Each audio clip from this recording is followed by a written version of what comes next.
Sim, meus amigos! Mais uma noite de Copa do Mundo, mais uma noite com podcast para vocês.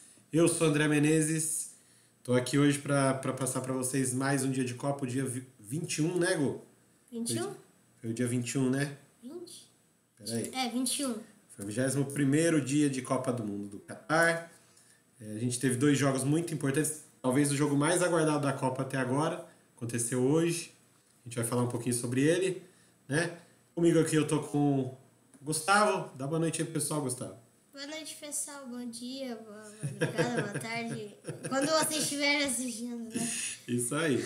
E também dá boa noite aqui pro nosso convidado Júlio. Julião, boa noite, cara, tudo bem? Boa noite, galera do YouTube, do Twitch. Dia louco de Copa, hein? Bem louco mesmo.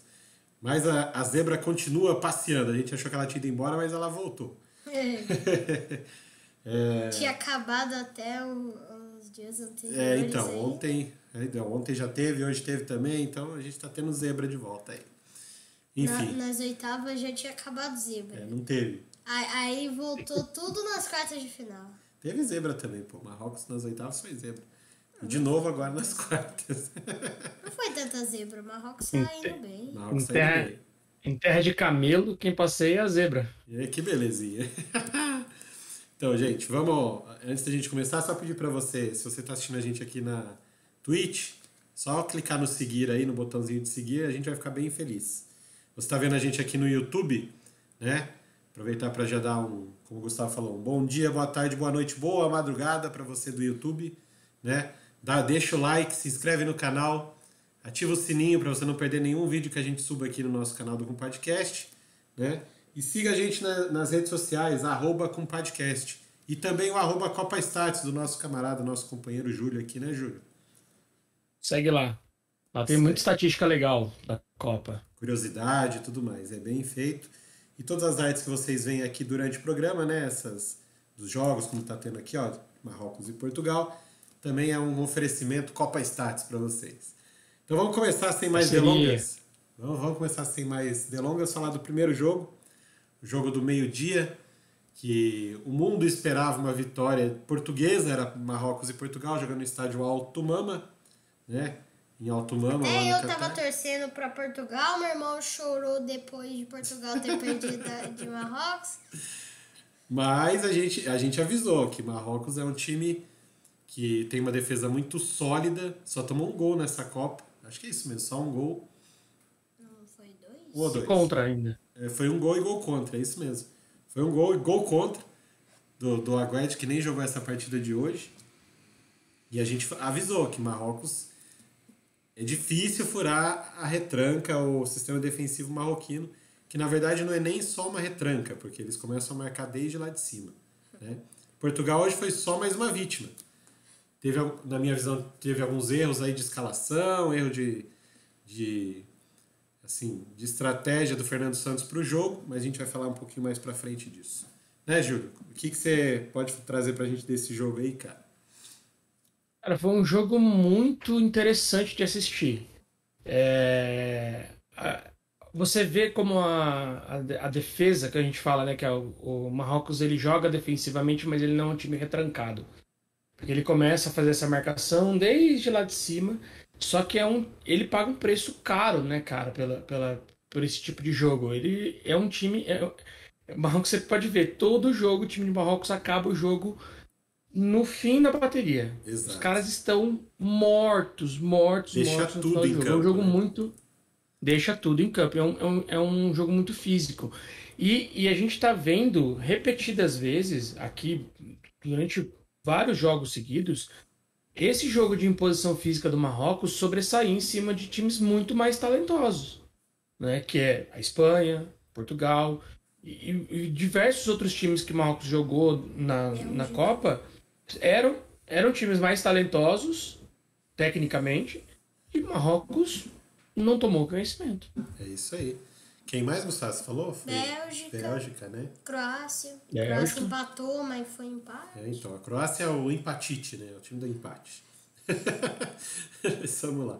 Marrocos, então. O Júlio trouxe aí pra gente que eles fazem o sistema... Eles se baseiam mais nesse sistema defensivo, mas não que eles não tenham saída, né? que eles conseguem ter algumas saídas, principalmente pelo lado direito, principalmente com o Hakimi e com o Ziyech, né? Depois que está à frente do placar, isso aconteceu nos outros jogos, eles até conseguem alguns contra-ataques para matar o jogo, mas não conseguem fazer isso, né? Muito pela entrega física que você falou. Então, muitas vezes quando eles chegam na frente do gol, eles já não têm mais aquele gás, aquele cérebro oxigenado para tomar a melhor decisão.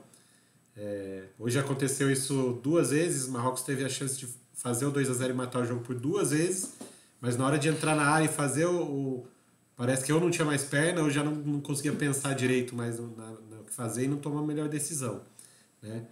Marrocos, esse jogo, na verdade, foi como a gente já imaginava, que Portugal iria ficar com a bola para tentar criar jogadas, fazer as jogadas, mas Marrocos, como foi todos os outros jogos de Marrocos na Copa, com aquela intensidade na marcação, aquela vontade que supera o adversário, porque às vezes não adianta você ser melhor, às vezes não, essa Copa está mostrando pra gente que não adianta você ser melhor tecnicamente falando.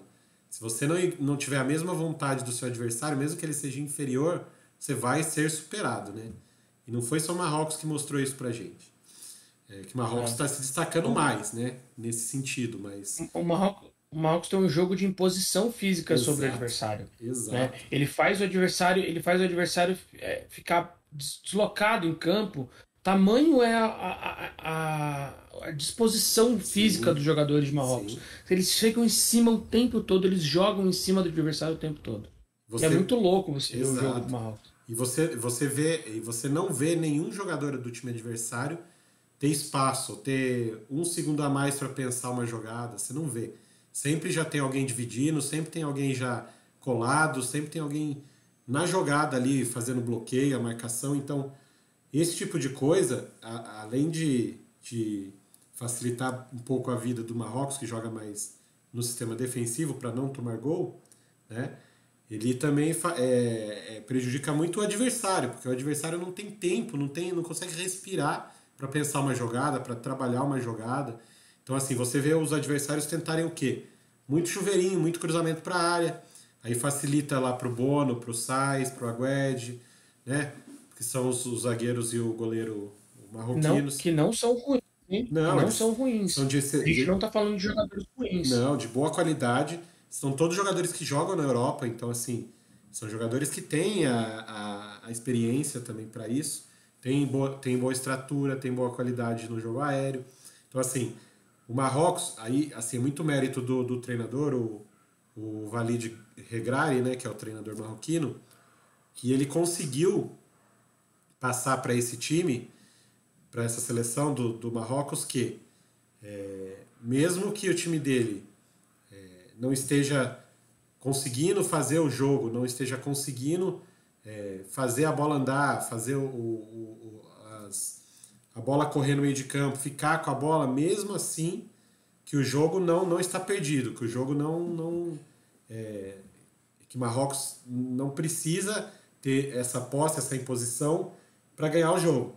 Como o nosso compadre Eduardo sempre fala aqui, o futebol é vencido de várias formas diferentes. A grande questão é você poder convencer os seus jogadores de que a gente pode ganhar desse outro jeito, né? E méritos totais aí do Regragui de conseguir colocar isso na cabeça dos atletas dele, de que, mesmo sem a bola, mesmo sendo atacado a maior parte do tempo, a gente pode ganhar, né? E é o que está acontecendo. O Marrocos aí na primeira fase ganhou 2 jogos, inclusive da Bélgica, né, que era tida como uma das grandes forças antes da Copa começar, né? E hoje ganhou de Portugal, que também era considerado uma grande força aí. Tinha uma expectativa de chegar mais longe, semifinal, até uma final, dependendo. Mas ficou pelo caminho. E méritos, assim, muito mérito também para... como é que eu posso dizer? Pro empenho, né? Não é nem o desempenho, pro empenho para mim é o grande nome dessa seleção marroquina na Copa, que é o volante Amrabat, o Julião. O que ele faz ali naquele meio de campo, cara. E não é só... Ele é muito bom. Então, e não é só, tipo, ficar na frente da zaga, cortando, cobrindo os laterais, ajudando. Não é só isso. Porque quando ele pega a bola e põe a bola no pé, ele consegue ligar os contra-ataques, dar aquele primeiro passe de qualidade, muitas vezes pro Ziyech, outras vezes pro Buffal, que são os dois abertos, né? O Ziyech pela direita e o Buffal pela esquerda, para eles poderem dar essa sequência na jogada. E, por exemplo, o gol de Marrocos hoje saiu muito disso. Teve uma roubada de bola dele no meio de campo, ele faz a jogada, toca a bola na direita pro Hakimi, o Hakimi vai pro Ziyech, eles fazem a jogada do cruzamento, aí o goleiro de Portugal Ruim pra caramba. acabou falhando, saiu num cruzamento meio atabalhoado. E o En-Nesyri, que também não é nenhum centroavante bobo, é jogador do Sevilha, né? Então, assim, joga numa liga grande, joga num time de camisa, foi lá, fez o gol, antecipou o goleiro, fez o gol do 1-0. Diga. 2,60 m de altura. Que ele subiu, né? 2,60 m de altura, esse cara cabeceou essa bola. Exato. Deu uma impulsão lá Cristiano Ronaldo, né? Subiu lá em cima. Ele passou o Cristiano Ronaldo. Passou, né? O do Cristiano Ronaldo foi 2,56, ele chegou a 2,60. Então, Só para vocês terem noção, a altura da trave é 2,44. Isso, exato. Exato. E se você olhar o lance, você vê que o goleiro sobe com a mão e ele vai com a cabeça na mesma altura, né? Então, assim, ele foi lá em cima, porque ele... É aquela coisa. Ele vai além, por quê? Porque ele tá naquela empolgação. Eu preciso ir além, entendeu? Encarnar esse espírito de que, né? É a minha chance, eu tenho que aproveitar a chance. Foi lá, subiu lá em cima, fez o gol de cabeça. E aí Marrocos jogando com o placar a favor, meu filho. Qualquer seleção que tiver do outro lado vai sofrer muito. Muito, muito, muito. Porque é muito difícil chegar ali e criar uma jogada ou outra. E quando você consegue furar o bloqueio, ainda tem o bônus para você passar. Que, por exemplo, hoje o João Félix conseguiu numa jogada tramada ali pela direita, que o Cristiano Ronaldo deixou açucarada para ele bater. Ele bateu bem e o Bono tava lá para fazer a defesa de mão trocada e mandar para escanteio. Ou seja, nem quando você consegue é garantia de que você vai ter sucesso, né? Porque tem o Bono ali, né, Gustavo? Então, pra mim também em campo, nessa partida inteira, todo mundo se saiu bem. E o que mais saiu bem foi a defesa, contando com o goleiro, que espalmou umas 3. Isso, só que né, teve uma notícia ruim aí perto do final do jogo, que talvez o principal zagueiro, né, que é o Saïs, da seleção marroquina, teve que ser substituído com uma lesão ali, não sei se no joelho, não sei onde exatamente, que quando mostraram a imagem dele no banco me deixou muito preocupado, porque ele estava com a perna toda enfaixada, praticamente mobilizada já, né? Então, assim, se ele não puder jogar, né, contra... Porque o próximo jogo talvez seja o jogo mais difícil que o Marrocos vai enfrentar nessa Copa do Mundo. Com certeza. Que é a seleção francesa. Mesmo se a Argentina ou a Croácia foi pra final e o Marrocos conseguir vencer da França, vai ser o jogo mais difícil, Marrocos e França. Então, eu também acho que vai ser o maior desafio dessa seleção marroquina, porque a França tem muitos mecanismos, né? Pelos lados, pelo meio, por dentro, então até de bola aérea vai ser complicado.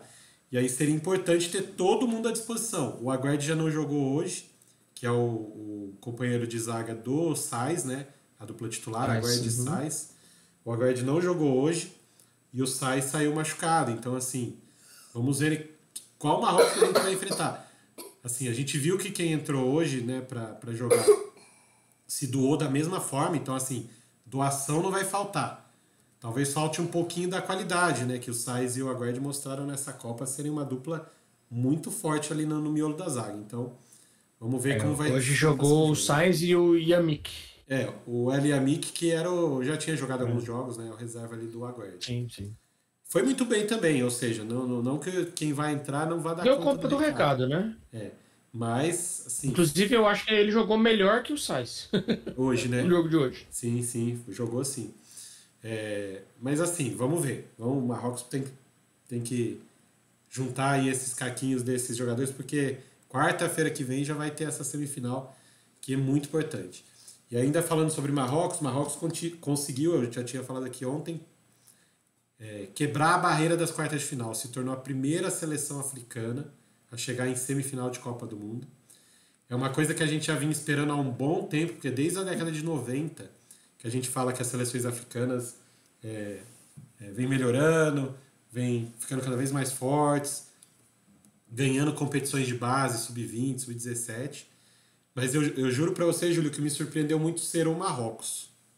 Porque quando eu imaginava uma seleção africana chegando numa fase aguda dessa de Copa do Mundo... Senegal... Eu imaginava uma África Egito. negra, não uma África árabe, digamos assim, né? Do norte ali. Por mais que Marrocos em 86... a gente apostava muito em Senegal, né, esse ano. Sim, né? bastante.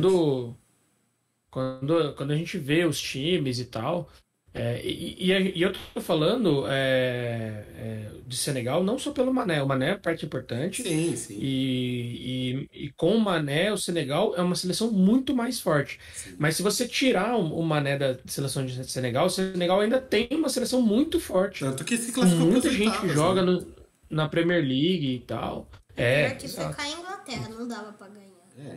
Então, mas assim, daí foi para as oitavas. Então, assim, não dá para também falar que, né? E aqui com o Mané lá, eu acredito que talvez tivesse até ganhado o grupo dela, entendeu? Então talvez tivesse ido mais longe. Também acho. Eu acho que Também acho. Eu acho que por conta de Senegal ganhar até do Egito, eu acho que ganharia da Inglaterra. Pode ser. Seria um jogo interessante. Era bem possível. Se tivesse o Mané, era bem possível mesmo. Sim, porque a gente está falando talvez das duas principais seleções africanas do momento, que é Senegal e Egito. Aí aquele azar de sorteio, né, para definir vaga em Copa, os dois tiveram que se enfrentar. E aí um teve que matar o outro. Tivemos que escolher, né? Tivemos que escolher ou o Mané ou o Salah. Que beleza. Aí é sacanagem, né? Então, coisas do futebol, né? Mas, bora lá. Então, em Marrocos, mais uma curiosidade, em novembro, no começo de novembro, o nosso queridíssimo Samuel Eto'o, né, deu uma declaração falando que Marrocos iria eliminar a Espanha nas oitavas, Portugal nas quartas, a França na semifinal e faria a final da Copa do Mundo. Imagina, Marrocos e Croácia. É lógico que hoje a imprensa foi lá buscar. Todo mundo deu risada, né? Na época todo mundo riu. Mas hoje todo mundo foi buscar essa declaração dele, abismado com como pode ser que ele teria previsto isso, hein? Então vamos ver. Ficar de olho, vamos ver se quem tá rindo agora, né? Se o profeta Eto'o vai estar certo no fim das contas. Não, mas imagina, a final ser Marrocos contra a Croácia. Nossa senhora, aí vai ser... O mundo futebol está de pernas pro ar se isso acontecer. O multiverso do futebol. O multiverso do futebol. Falar em multiverso, a gente acabou de assistir o filme da Marvel agora, né, Gustavo? A gente chegou do cinema agora. Sim. Foi assistir Pantera Negra. Se vocês não assistiram, assistam, porque a Marvel estava fazendo muita coisa errada, voltou a fazer coisa muito boa. Muito boa mesmo. Mas bora lá, voltar pro futebol aqui, diga. Posso fazer um comentário sobre essa seleção de Marrocos? Pode, eu queria ver se você concorda comigo. Sabe o que essa seleção de Marrocos me lembra? Lembra aquele time do Leicester, campeão da Premier League? Lembro. Uma defesa sólida e um time extremamente vertical quando recupera a bola? Isso. E também intenso, né? Um jogo muito intenso, né? Me lembra muito aquele time do Leicester. Lógico que com outras peças, um pouquinho, uma característica diferente, de mais imposição física e tal. Sim. Mas era um time... Lembra? O time do Leicester era uma defesa muito sólida, recuperava a bola, espetava no Vardy e o Vardy fazia gol. E pra mim o Vardy funciona mais ou menos como o Ziyech, né? Isso. Recupera a bola, estica no Ziyech e o Ziyech tenta resolver lá na frente. Sim, sim. Mais ou menos, lembra bastante o jeito de jogar. Lembra sim. E não era só o Vardy, ainda tinha o Mahrez naquele time, né? Que fazia o outro lado também da ponta. Então, tinha essas saídas de ponta que Marrocos também tem, porque o Boufal do outro lado também dá bastante trabalho. É que o Boufal parece que ele se esgota fisicamente mais rápido que os outros, né? Tanto que ele é substituído sempre no segundo tempo, com uns 10, 15 minutos, ele já está sendo substituído, já extenuado, com a língua lá no umbigo já, né? Mas é que ele corre 60 metros, cara. Cada pique dele é um pique de 60 metros. Ele vai, aí ele volta. Ele vai, ele volta. Cansa muito. Quem aguente, né? Cansa demais. Mas ele faz, ele não se furta. Ele vai até, ele dá tudo que ele dá, que ele consegue. Quando não dá mais, ele já avisa lá o regra, troca. Aí já põe outro lá no lugar, mas... Ele faz isso o tempo todo, e assim, é bonito de você ver esse tipo de entrega, né? Que essa coisa que o cara não se furta, acabou de dar um pique, vai ter que dar outro, ele vai dar outro e vai até o final, até onde dá, né? Então, assim, Sim. ele já tem essa... Ô, André, Diga. você quer só ouvir uns números interessantes Bora. desse jogo? Bora, passa pra gente, que daí a gente vai Ó, falar um pouquinho de Portugal. Portugal teve 65% de posse de bola, certo? A Como gente tem aí esperado. aqueles números da FIFA, né? 65% de posse de bola de Portugal, 13% de bola em disputa e 22% de Marrocos. Mas aí que tá o pulo do gato. A questão da gente olhar esses números e saber fazer a leitura do jogo. Esses números não se traduzem nas chances. Porque você tem Portugal com 11 finalizações e Marrocos com 9. A diferença não é tão grande. Sim, Se a gente for levar em consideração as finalizações certas, os chutes no gol, fica 3-3. 3-3, é isso mesmo. Então, você olha assim, mas posse de bola, é posse de bola, é posse de bola, mas Portugal dominou o jogo. Não é. Porque no final o jogo foi muito igual, né? Sim. Portugal só ficou com a bola. Mas não foi aquela coisa de Portugal amassou e tal. Não, né? Não foi isso. E por quê? Porque o meio de campo que o Fernando Santos escolheu para começar o jogo hoje, né? Que foi o Rubem... Peraí, que eu sempre confundo os Rubens. É Rubem Neves, que é o meia, né? Rubem é Neves. Rubem Neves. Rubem Neves, o Otávio Bernardo Silva. Sempre com o Bruno Fernandes chegando ali também para fazer mais uma linha de meio do que de ataque, apesar dele, na teoria, ser um ponta direito, que ele não é. Então ficariam os 4 ali. É um time que toca bastante a bola entre eles, mas quase nunca fazendo a infiltração, né? Aquele passe mais quebrando as linhas. Eles gostam de ficar trocando a bola entre eles. Então, a bola vai para o lado, vai para o outro, vai para o lado, vai para o outro, e vai voltando. Eles vão rodando essa bola de um lado para o outro, mas eles só dão aquela quebrada de linha quando consegue achar esse espaço com o jogador para receber. Eles não forçam uma bola, por exemplo, num centroavante de costas, para esse cara tentar dominar com o corpo e aí devolver. Eles não fazem isso. Eles fazem essas passes em profundidade quando tem um espaço, quando eles veem o buraco. E Marrocos não deixa esse espaço. Marrocos deixa exatamente o espaço para quê? Para você tocar para o lado. Para você tocar para trás, para o lado, ele deixa. Agora, para você tocar no espaço para frente, você não vai achar. Então você teria que forçar uma bola no centroavante, né? Que hoje foi até o Gonçalo de novo, que começou jogando. Mas o Gonçalo não me parece ser esse centroavante de imposição física. De que vai ficar de costas com o zagueiro, receber a bola de costas, tentar fazer ou uma jogada de pivô, ou tentar virar para cima do zagueiro. Ele não é. Ele é justamente o centroavante que vai tentar achar o espaço para infiltrar e aí receber a bola de frente para o goleiro e tentar fazer o gol. Por isso ele é um cara muito mais parecido com o Richarlison do que com o Pedro, né? Exato. Se a gente for comparar com jogadores brasileiros. Exato, é isso aí. E por isso que você não viu ele se destacar hoje no jogo. Ele praticamente não pegou na bola. Por quê? Porque Marrocos não dá esse espaço, não adianta. Marrocos não deixa essa brecha, né, entre os zagueiros, entre o zagueiro lateral, para ele poder aproveitar. Não tem, é muito compacta essa linha, não vai ter esse espaço para ele.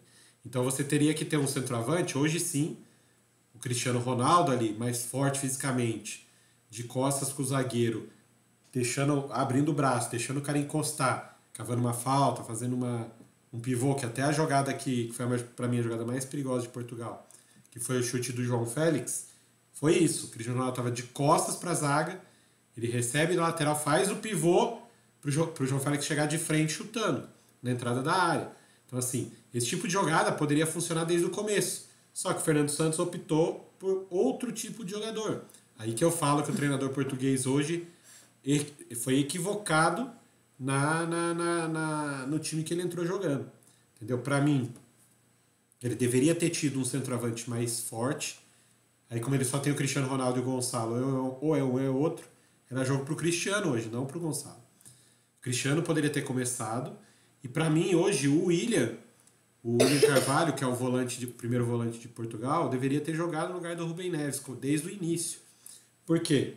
Porque o William é esse volante de tentar os passes para frente, de tentar fazer uma virada mais longa de um lado para o outro, de tentar aquele passe em profundidade por exemplo, o João Félix, que não recebeu nenhuma bola desse jeito, porque não tem esse espaço. O Rubem Neves, ele é um volante de marcação e que toca a bola curta, do lado para frente e mais curta. O William é esse jogador que tenta essas jogadas mais longas, entendeu? E aí o que acontecia? Ficava no pé do Rubem Dias e do Pepe fazer tentar essa profundidade. E convenhamos, eles não têm toda essa qualidade, né? Melhorou quando? Melhorou quando ele colocou o João Cancelo no jogo, que ele não como lateral, mas como se fosse um terceiro zagueiro ou um segundo volante, para tentar dar essa bola. Aí melhorou. Aí Portugal começou a agredir um pouco mais Marrocos. Mas aí já estava 1-0 contra. E aí complica, porque com 1-0 contra, Marrocos pode fechar uma linha de 5 atrás. Entendeu? E a linha de 5 atrás dificulta mais ainda esse tipo de jogada, né? Então, assim, Portugal teve alguns erros do próprio Fernando Santos, na minha visão, do time que entrou. Depois, com as alterações, ele deu uma acertada, ele deu uma corrigida, mas assim, já estava com 1-0 contra. E aí, faltando pouco, 20 e poucos minutos, 30 minutos para tentar fazer o gol, iria sair o gol, iria. Se ele tivesse mais 60 para fazer, talvez ele fizesse esse gol do empate aí. Mas com 30 não deu. O Marrocos conseguiu se segurar tranquilamente ali, sofrendo pouquíssimo susto. Como você disse, foram 3 finalizações só no gol. E a mais perigosa foi essa, que foi um chute da entrada da área. Ou seja, o Bono basicamente cortava cruzamentos para a área, entendeu? E ele, bola aérea ali, ele já mostrou que ele é seguro. Cruzou na área, ele vai sair bem do gol, ele vai pegar. Goleiro alto. Então, cara, experiente. Exato. Também goleiro de La Liga, joga no Sevilha. Né? Assim como o Enesiri, que fez gol, ele joga no Sevilha também. Ele é titular do Sevilha. Pelo menos era titular do Sevilha até a parada da Copa. Então vamos esperar para ver se continua. Eu acho que ele deve retomar a posição dele depois dessa Copa do Mundo. Que na verdade ele era o titular, o goleiro georgiano, que o Sevilha contratou, até um nome estranho, difícil de falar, tinha assumido a titularidade. Depois dessa Copa, acho que o Bono vai voltar a ser titular do Sevilha, porque que Copa que ele está fazendo. Né? Sim. E aí, isso se não for vendido. Então, mas eu acho que... Tem bastante time aí na Europa precisando de goleiro. Sim. E como ele tinha perdido a posição, né? Se ele não recuperar a posição lá, claro que o mercado vai se abrir bem para ele aí. Não só para ele, para o Livakovic, por exemplo, que está jogando no Dinamo de Zagreb. É outro nome que vai logo para uma liga grande, para um time de camisa, né? Pelo que está fazendo na Copa, né? São goleiros assim que não estavam no holofote, mas estão fazendo a diferença para as suas seleções. E voltando para Portugal, como ele entrou com o Bruno Fernandes, em teoria, aberto pelo lado, ele perde a amplitude, né? Para abrir essas defesas fechadas, você tem que ter amplitude, você tem que ter pontas abertas para você ter de lado a lado a marcação e tentar puxar os laterais e abrir esses espacinhos para a bola entrar de alguma maneira na zaga. Com o Bruno Fernandes aberto, em teoria aberto pelo lado direito, você não tem esse lado aberto aqui. O Bruno Fernandes fecha o tempo todo. Né? Ele só tinha essa amplitude com o João Félix do outro lado. E ele corrigiu isso quando ele pôs... Depois que entrou o Leão. Isso, ele corrigiu isso quando ele pôs o Rafael Leão. Ele pôs o João Félix pro lado direito e deixou o Rafael Leão do lado esquerdo, que é onde ele joga normalmente. Aí ele começou a ter essa amplitude. Então. Só que, como eu disse, faltava pouco tempo. Fernando Santos demorou a fazer essas alterações, né? Foi, Gu? Sim. E também, eu percebi que o Cristiano Ronaldo, ele não tava ali como centroavante mesmo. Ele não tava finalizando. Exato. Ele só tava fazendo assistência. Ele não entrou como centroavante, né? Quando o Cristiano Ronaldo entrou, Sim. né? Porque o que aconteceu? Ele deixou o Gonçalo e o Cristiano Ronaldo. E o Cristiano Ronaldo foi colocado na partida ele sem posição fixa. Mais ou menos como o Messi jogou contra a Holanda, foi mais ou menos como o Cristiano entrou contra Marrocos. Ele entrou, como tinha o Gonçalo, tinha o João Félix e tinha o Rafael Leão, ele estava flutuando ali atrás do centroavante, flutuando, indo para a direita, indo para a esquerda, fazendo uma dupla com o próprio Gonçalo. Então, assim, quando ele entrou, o Cristiano Ronaldo entrou, ele entrou numa posição que eu achei muito interessante. Falei, nossa, se for isso mesmo, Portugal tem uma chance interessante de furar esse bloqueio. Porque aí o Cristiano, ele é muito inteligente, ele é um jogador totalmente diferenciado. A gente está falando dos melhores jogadores dos últimos 20 anos, um dos melhores que a gente teve, um dos 2 melhores, digamos assim, que é ele e o Messi. Não tem muito para onde correr, né? E se ele tivesse esse espaço e essa liberdade, como eu achei que o Fernando Santos deu para ele quando ele entrou, falei, agora Portugal tem uma chance. Só que não durou muito, né? Porque passou acho que uns 10 minutos, ele tirou o Gonçalo. 10 minutos. Ele tirou o Gonçalo, né? E aí o Cristiano teve que ser adiantado para jogar de centroavante. E aí ele voltou a ficar preso lá entre os zagueiros, né? E perdido. Porque quando o Cristiano Ronaldo entrou, foi o melhor momento de Portugal no jogo. Porque ele estava livre e ele vinha buscar a bola aqui, ele ia até a ponta, levava a bola. Ele ia até o centroavante e tentava fazer a jogada. Foi o melhor momento. Foi o momento que Marrocos passou o maior perigo. Foi quando o Cristiano Ronaldo entrou livre para jogar onde ele quisesse, onde ele se achasse mais confortável no campo. Então foi um momento de mais, digamos assim, perigo que Marrocos passou. Portugal não foi pouco tempo, apenas 10 minutinhos desse posicionamento livre do Cristiano Ronaldo. Então o Marrocos também não teve que sofrer até o final com isso. Porque quando o Cristiano Ronaldo foi adiantado para a centroavância novamente, ele voltou a ficar encaixotado entre os dois zagueiros do Marrocos. E aí ele sumiu do jogo de novo, né? Eu não entendi essa substituição do Fernando Santos. Eu não entendi, porque estava tão claro de que o Cristiano Ronaldo, junto com o Gonçalo Ramos, estava jogando muito melhor. Sim. Eles ali, naquele momento em que o Cristiano Ronaldo, aqueles 10 minutos que jogou junto, o Cristiano Ronaldo e o Gonçalo Ramos, eles fizeram muito mais do que Portugal fez o primeiro tempo inteiro. Foi isso mesmo. E assim, ainda você... E tava tão na cara... Não, tava tão na cara de que tava bom ali, ia dar alguma coisa, ia sair alguma coisa dali, que na hora que ele tirou o Gonçalo Ramos, eu não entendi. Eu falei, ué... E ele pôs o Ricardo Horta, que é um jogador que mais de lado, né? Que não é esse jogador agudo, né? E aí, e aí acabou ficando... Complicou, porque daí ele fez uma... Como é que eu posso falar nessa hora? Aí Portugal voltou para um 4-1-4-1, digamos assim. E o Ronaldo, Cristiano Ronaldo passou... Não, mas o Ricardo Horta entrou depois ainda. O Ricardo Horta entrou no lugar do Dalot. Quem entrou no lugar do Gonçalo Ramos foi o Rafael Leão. Sim. É que aí quando ele pôs o Rafael Leão, ele abriu os 3, né? E aí deixou o Cristiano Ronaldo... Ele abriu, E depois ele tirou o Dalot e pôs uma linha de 4 ali no ataque, podemos dizer assim. Mas aí já era tarde demais, aí já faltava acho que 5, mais o acréscimo só, então... 10 minutos. Faltava 10 minutos, né? Faltava pouquinho tempo, então... Mesmo que Portugal tivesse igualado numericamente com a última linha do Marrocos, tendo ainda a armação do Bruno Fernandes e do hoje ele foi mal, né? O do City, o Bernardo Silva. Hoje eu achei que ele fez uma partida um pouco abaixo do que ele poderia fazer. Mas mesmo assim... Ficou distante, né? Mas mesmo assim, em qualquer momento ele pode achar um passe, ele pode achar uma bola ali que vai te deixar em condições de fazer o gol, né? Então, assim... Sim. Ele até pensou bem, mas ele pensou bem para pouco tempo. Né? Porque 10 minutos só fazendo isso, porque Marrocos nesse momento teve dois contra-ataques muito perigosos, poderia ter matado o jogo. Foi nesse momento. Mas é aquela coisa, perdido por 1 ou perdido por 2, Copa do Mundo, jogo mata-mata, né? Tanto faz. Então, olha assim, teve uma chance que o atacante do Marrocos saiu cara a cara com o Diogo, tentou dar uma cavadinha, tomou uma decisão errada na minha visão. Mas é aquela coisa, tem que dar aquele pique de trás do meio de campo para chegar de frente com o goleiro. Você chegou sem perna ou sem oxigenação no cérebro. Chega inteiro, né? Então você toma uma decisão errada mesmo. Que a melhor decisão ali seria bater cruzado, porque o Diogo já estava saindo desesperado. Bate cruzado, rasteiro.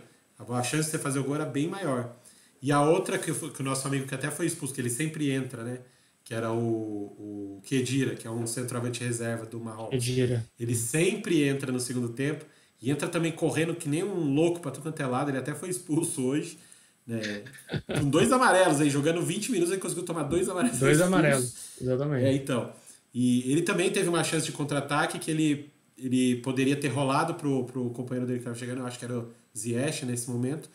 Ele tentou driblar, fazer não sei o quê, porque é aquela coisa, você chegou sem perna ou sem oxigenação.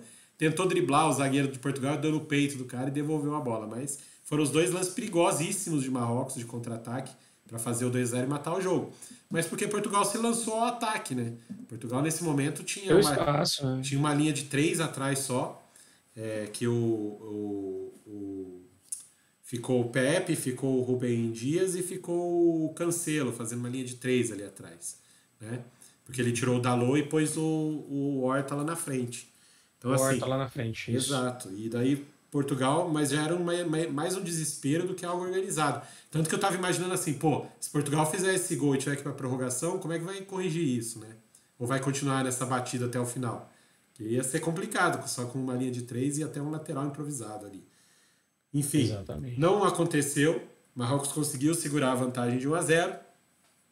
Fez história. A torcida de Marrocos foi ao delírio, foi algo bonito de se ver na arquibancada, algo assim, você via que a Copa para eles já tá ganha, entendeu? Já tá ganha. Então tudo que aconteça com o Marrocos daqui para frente é lucro, como eu falei ontem. Tudo é lucro. Então passar para a semifinal já é algo surreal, é algo fantástico. Eles se tornaram a primeira seleção africana a chegar tão longe numa Copa do Mundo. Vão enfrentar talvez a melhor seleção das 4 que ficaram. Talvez não, é a melhor seleção das 4 seleções que ficaram nas semifinais. A melhor seleção é a francesa, né? Como eu disse aqui, não é a melhor seleção da Copa, nem será a melhor seleção da Copa, a melhor foi embora. Infelizmente pra gente era o Brasil e foi embora, muito precocemente, né? Mas não duvido de Marrocos conseguir algo mais ainda chocante, mais impactante nessa Copa, viu, Júlio? Porque a gente vai falar da França aí, né, no próximo jogo. Mas eu confesso que eu estou apreensivo para esse jogo, André. Apesar da França ser essa máquina toda, né? Marrocos mostrou um time muito consistente na defesa. Sim. Segurou um time talentoso, que é o time de Portugal. Não deixou, para mim, até agora, um dos melhores meias da Copa jogar, que é o Bruno Fernandes. Sim. E não foi só ele, não. Contra a Croácia foi o Modric que sofreu nessa marcação. E assim, é um time muito consistente. E é aquilo que a gente sempre está falando aqui desde o primeiro podcast que a gente fala sobre o Marrocos. Não é um time retranqueiro, é muito diferente o time retranqueiro que estaciona aqui no ônibus na frente, né, para um time defensivo, um time que sabe se defender. Exato. E é um time que joga de forma organizada defensivamente. Júlio, é um time todo encaixado. Eu vou falar um negócio para você aqui. Quem acompanha futebol brasileiro e acompanha bastante, lembra o Corinthians campeão brasileiro com o Carille? Lembro. Era isso, cara. Era esse tipo de time, entendeu? Que passou aquele primeiro turno inteirinho sem perder um jogo sequer, abriu uma vantagem gigantesca pro resto da galera. Era esse time. Era esse time que começava a marcar lá na frente, se empenhava ao máximo para não tomar gol, para roubar a bola do adversário e tudo mais, e tinha a saída vertical, assim, ó. Estocava direto da defesa pro ataque. Claro que era diferente do Marrocos, que o Marrocos foca essa saída nas pontas. O Corinthians focava essa saída nessa saída no centroavante, que era o Jô. No meio, né? Aí o Jô fazia a parede, ou o Jô mesmo sozinho conseguia virar contra o zagueiro e fazer a jogada de ataque pro gol. Mas Marrocos foca mais nas pontas. Sair com o Ziyech e com o Boufal. Mas é muito parecido a esse tipo de marcação. Não é uma retranca, entendeu? É um time que se defende muito bem e quando consegue pegar essa bola, decide muito rápido no ataque. Faz a ligação rápida, no caso do Marrocos, com os pontas, para tentar chegar de frente chutando ou até cruzando para o centroavante que eles têm e fazer o gol, como foi hoje. Subir lá em cima e meter esse gol de cabeça, né? O Corinthians tinha... A diferença é que o Corinthians segurava com o pivô, centroavante e pivô. O Marrocos sai pelos lados. E espeta os pontos, exatamente. Exato, ele sai pelos lados. Essa é a diferença, mas defensivamente falando é muito parecido. É muito parecido, porque você tem uma defesa sólida, você tem um goleiro confiável, que na hora decisiva vai pegar a bola. Você vai sofrer muito pouco, vai sofrer 2, 3 chutes no jogo só, então você precisa só estar atento a esses momentos, né? E o outro time que vai te atacar vai ter a falsa impressão de que a qualquer momento eu faço um gol, a qualquer momento eu faço um gol, quando ele vê tá perdendo de 1-0. É isso, cara. É isso. E passa essa falsa impressão pro seu adversário de que, não, tá tranquilo, daqui a pouco eu faço o gol, só que não vai fazer. Entendeu? Não vai fazer, não é simples. Inclusive deu para ver isso nitidamente com Portugal hoje. Portugal cozinhou. A hora Quando que viu, faltava 20 minutos para acabar o jogo. E agora, né? Nossa, então perdendo de 1-0. Agora a gente tem que correr. E aí tentou correr, e foi quando sofreu mais risco, né? Foi nesses 20 minutos aí que Portugal se lançou ao ataque que o Marrocos poderia ter feito o segundo gol. Então, assim, ainda tem essa, né? Ainda tem mais essa. O Marrocos está preparado para contra-atacar. Então não adianta, vou me lançar à frente agora. Vem, pode vir. Você vai tomar um sustinho aí, um outro sustinho. E não foi só com Portugal. Contra a Espanha aconteceu a mesma coisa. Né? Eu tô falando aqui do Khedira, que entra depois e tudo mais. Se o Khedira fosse um jogador um pouquinho de uma qualidade um pouco melhor, teria matado o jogo na prorrogação contra a Espanha, por exemplo. Não teria nem tido pênaltis. Né? É que o Khedira, infelizmente, ele não tem essa qualidade toda. Ele é voluntarioso, ele corre, ele chega, mas na hora de decidir, na hora de ter a técnica, ele não tem essa técnica toda, né? Então, assim... É um time meio com poucas opções talentosas, sim, mas que você vê que você ligando uma peça na outra, né? A gente que é do mundo dos games, a gente vê muito isso no FIFA, né? Quando você monta a sua seleção, seu time lá, as conexões entre os jogadores fazem muita diferença para você melhorar o time. Sim. Marrocos é isso, cara. É isso. Funciona muito junto. É um conjunto muito, muito bem, sim, treinado. E por um técnico que não está há muito tempo lá ainda. Sim, exato. É isso que também tem isso, né? O Regrag, ele assumiu porque o técnico bósnio, como é que era? Salihlidzic, né? É um nome estranho de falar. Eu vou pesquisar isso, aqui. Mas mesmo que você ache, você vai ver que é difícil de falar o nome do cara. Salihovic, um negócio assim. Então, assim, ele era o técnico de Marrocos, deu aquela confusão toda com o elenco. Halilodzic. Esse aí. E, assim, ele é um técnico, já foi técnico da própria Bósnia em Copa do Mundo. Então, assim, técnico experiente. Estava em Marrocos. Só que ele teve um quebra-pau, uma briga com os jogadores por questões como é que fala dizer? Não é nem pelo jogo em si, é por conta de coisa extra-campo. Tipo, ele era mais linha dura, entendeu? Não queria que... Era concentração fechada, não queria acesso de familiares, essas coisas. Coisa que a gente sabe que jogador de futebol, principalmente hoje em dia, precisa, né? Ter perto dele a família, e o outro, o Bósio, não aceitava isso, brigou com os jogadores. Cara mais old school, né? Daí brigou com os jogadores e tudo mais. E aí a Federação Marroquina teve a sensibilidade de ficar do lado dos atletas, né? E aí o nome do Regrag foi o nome que foi mais, assim, que os atletas da seleção mais citaram. Por quê? Porque é um treinador, imagina naquela época, a hora do nosso futebol, ele era o Luxemburgo. Ganhava tudo dentro de casa. Ele acabou de ganhar a Copa Europeia, a Copa Africana. A Copa Africana de clubes, né? A Champions League da África com o Wydad Casablanca, né? Ou seja, com o time marroquino. Então, assim, ele já gozava desse prestígio lá dentro. E os próprios atletas falaram, não, traz ele. E aí... Ele, com o apoio dos jogadores, ele trouxe os principais nomes de volta. O próprio Ziyech estava fora da seleção, com o Bósnio. Ele mesmo falou, não joga. Enquanto ele estiver lá, eu não jogo. Então, assim, ele trouxe ele de volta para a seleção, fechou esse grupo e falou... E olha a diferença que está fazendo, né? Então, fechou esse grupo e falou, acreditem nessa ideia, acreditem nisso. Né? A gente pode não ter a qualidade que eles têm, mas eles não vão correr mais que a gente. Eles não vão se entregar mais que a gente. Né? E isso está fazendo toda a diferença. Você vê que para Marrocos é nítido que faz toda a diferença. Eles acreditam nisso. Eles acreditam que eles vão vencer. Eles acreditam que a gente pode não ser o melhor, mas ninguém vai suar mais que a gente aqui.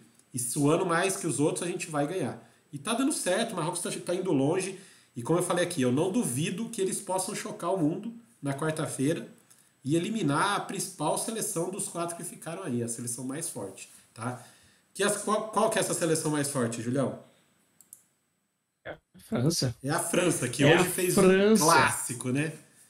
Hoje fez um clássico, clássico daqueles. E assim, eu vou falar pra você, a gente tava assistindo o jogo aqui, o jogo atendeu todas as minhas expectativas, Júlio. O jogo foi tudo aquilo que eu imaginava mesmo. Foi um jogaço, foi o melhor jogo da Copa do Mundo. Pode procurar aí. Você vai ver muitos jogos excelentes, jogos sensacionais aí que tivemos, mas o de hoje, para mim, foi fantástico. Pena que a nossa arbitragem, a lá Brasil, tentou estragar o espetáculo de alguma forma, tentou aparecer mais do que deveria, o Wilton Pereira Sampaio, tentou até atrapalhar o jogo, mas não deu. Né? Julião, nosso amigo, seu amigo aí, Agora, o Juanderson tá no chat de novo aqui com a gente. Ele já mandou um aleleblé. Ele é fã do Benzema. Do Por isso que ele Benzema? fala isso. Aleleblé. Mas aleleblé eu não sei, viu? Aleleblé até agora tá indo, mas não sei não. Vamos ver. O jogo de hoje, cara, aí vamos trazer um pouquinho do jogo. Eu tinha até me preparado pra falar bem do Wilton aqui, pô. Então, não, mas pode falar bem. Mas assim, eu achei que ele tentou aparecer muito hoje na partida, o Julião. Sim, se ele fosse um pouquinho menos, ficasse um pouquinho mais ali na moita, na dele, ele teria feito uma excelente arbitragem. A arbitragem dele foi ok, tá? Não atrapalhou o jogo, não atrapalhou o resultado, nem isso eu achei que não atrapalhou. Mas o fato dele querer aparecer demais, conversar demais com os jogadores, dar muito papo, entendeu? Isso pra mim é quando o árbitro tá querendo aparecer de alguma maneira, entendeu? Só isso. Que eu achei que ele exagerou nisso. Não atrapalhou o resultado, não mudou o resultado, Exato. tá? Eu vou um pouquinho mais longe, cara. Eu acho que o jogo hoje foi muito nervoso, a gente viu, né? Foi tenso. Lógico, era um baita de um clássico. Era um treme-terra, assim, acho que se a gente for pegar dos últimos jogos de Copa do Mundo, das últimas Copas, talvez esse foi um dos melhores jogos que tiveram das últimas Copas. Sim. E era um jogo carregado, era um jogo nervoso, os jogadores estavam muito pilhados, não de questão de Não, violência. pra jogar bola. Estavam todos muita vontade de jogar Isso. bola, estavam com muita vontade de ganhar o jogo. Eu acho que foi um jogo excelente. E eu acho que a arbitragem precisou dessa pitadinha da arbitragem brasileira. Eu acho que precisava, porque o jogo estava bem nervoso. Sim. E eu acho que o Wilton Pereira Sampaio, no jogo de hoje, carimbou o passaporte dele para apitar a final da Copa. Sim, ele tá sendo o nome mais cotado, mais forte para fazer essa final. Inclusive porque o Brasil já saiu, né? Aí ele ganhou muito mais força. Exato. Ele vinha fazendo uma Copa fantástica, tá? Vem fazendo, tá? Não vou falar que hoje atrapalhou, porque ele vem fazendo uma Copa fantástica mesmo. Todas as partidas que ele apitou foram muito, muito boas. As atuações dele foram muito, muito boas. Hoje eu acho que ele só pecou um pouquinho pelo excesso de conversar, falar demais. É por isso que eu tô falando. Você via muito bolinho, sabe aquela coisa que no Brasil a gente vê bastante bolinho o tempo todo, né? Na Copa a gente, sim. Na Copa a gente não vê bolinho. Hoje teve bolinho. Tanto da França quanto da Inglaterra. Mas o jogo tava né? muito nervoso. Sim. Mas o jogo tava muito nervoso, André. Tava muito nervoso. E eu acho que isso não foi nem tanto ele. Os atletas estavam muito pilhados. E aí acaba meio que virando uma coisa assim. Pra mim, o único erro dele no jogo foi não ter marcado o segundo pênalti no olho. Ter dependido do VAR pra marcar. Porque foi muito pênalti lá pra mim. Pra mim... dava pra ter marcado nos olhos. Sim. Assim, a gente pode questionar o primeiro gol francês também. Uma falta lá atrás, quando começou a jogada, aquela coisa. Mas assim também, mas assim, friamente falando, foi falta, ele não marcou ok. Mas se você pegar o jogo e ver o que ele estava apitando, ou seja, ele estava apitando quase nada, ele estava deixando esses contatos acontecerem, ele estava deixando algumas faltas passarem, entendeu? Batidas mesmo, para dar fluidez pro jogo, para deixar o jogo correr, porque ele entendeu que os jogadores estavam nessa pilha, que se ele fosse parando e dando faltinha, ia piorar, ia atrapalhar mais ainda. Não, ia piorar. Né? Então ele entendeu que, não, deixa uma ou outra falta dessas passar, entendeu? Para o jogo fluir, seguir, e os jogadores não deixar extravasar essa energia que eles estão a mais, entendeu? Eu entendi isso nele. Então, essa falta do primeiro gol da França passa, tranquilo. Porque não foi uma falta muito escandalosa, foi só uma chegada que realmente foi falta, né? Aqui no ataque da Inglaterra, mas assim, passa. E não prejudicou em nada, porque a Inglaterra voltou, se recompôs, entendeu? No gol em si não atrapalhou nada. Foi só uma jogada que, como a Inglaterra não retomou a bola, desde esse momento até a hora do gol da França, aí muita gente fala, não, foi a origem da jogada, aquela coisa. Mas não é, né, cara? Você vê que a Inglaterra inteirinha voltou, se recompôs, estava marcando, entendeu? Então, assim, nem isso dá pra gente falar. Então... E o pênalti que reclamaram em cima do Harry Kane no primeiro tempo, se você olhar depois, você vê que a falta foi fora da área. Então, fora da área. Então, exatamente. Assim, ele não marcou a falta, ok.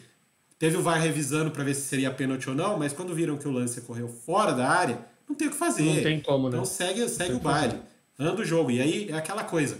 é uma falta também, foi falta, mas é do mesmo esquema que eu falei aqui da primeira falta, aquela falta de que segue o jogo, foi só um contatinho e segue. Seria, claro que se fosse dentro da área seria pênalti, seria marcado pênalti, ok. Como não foi, segue o jogo, segue o baile, entendeu? Então assim, ele tá muito bem, o nome dele tá muito forte, como você falou, para apitar a final da Copa.